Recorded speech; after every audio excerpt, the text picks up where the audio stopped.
வணக்கம் நண்பர்களே.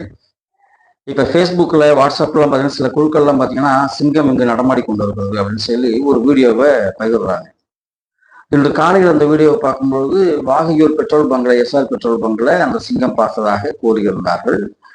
இன்று இரவு பார்க்கும்பொழுது, தம்பிப்பேட்டை பெட்ரோல் பங்க் பக்கத்துல சிங்கம் உலவுவதாக போட்டிருந்தார்கள்.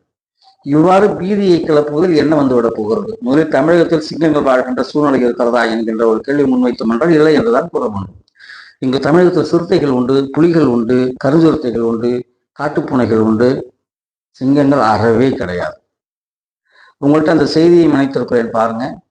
ஒடிசாவில் ஒரு நயாரா பெட்ரோல் பங்க்ல பார்த்தோம் பதிவிட்டிருக்காங்க. இன்னொரு வட மாநிலத்தில் என்று அந்த செய்திகள் பகிரப்பட்டிருக்கிறதே தவிர தமிழகத்தில் சிங்கங்கள் இல்லை என்பதுதான் உண்மை. அது மட்டுமல்ல, இந்த காணொளி கடந்த 9 நாட்களுக்கு மேலாகவே இணையத்தில் சுற்றி வருகிறது என்பதை மறந்துவிட வேண்டாம். முன்ன மாதிரியெல்லாம் காலம் கிடையாது. நீங்க எந்த ஒரு செய்தியை வெளியிட்டாலும் அதன் உண்மைத்தன்மையை அடுத்த ஒரு 10 நிமிஷத்துல எடுத்துட முடியும், ஃபேக்ட் செக் பண்ண முடியும். நீங்கள் பகிர்கின்ற செய்திகளில் உண்மை இருப்பதை பார்த்துக் கொள்ளுங்கள். ஏன்னா இப்ப கையில யார் யாருக்கெல்லாம் ஆண்ட்ராய்ட் போன் இருக்கோ அவங்க எல்லாம் பாத்தீங்கன்னா செய்தியாளர் ஆகிறீங்க. ஒரு போட்டோ எடுக்க வேண்டியது, அதை அப்படியே இணையத்தில் விட்டு அதுக்கு ஒரு செய்தியை கொடுத்துட வேண்டியது. அதன் பின்னால் வருகின்ற எந்த பின் விளைவையும் நாம் இங்கே சிந்திப்பதே கிடையாது. இவ்வாறான பொய் செய்திகளை நம்பி யாரும் பீதி அடைய தேவையில்லை. இங்கு சிங்கங்களே கிடையாது. தயவு செய்து இதை போன்ற போலி செய்திகளை வெளியிடாதீர்கள் பொது வழியில் என்று கேட்டுக்கொள்கிறேன்.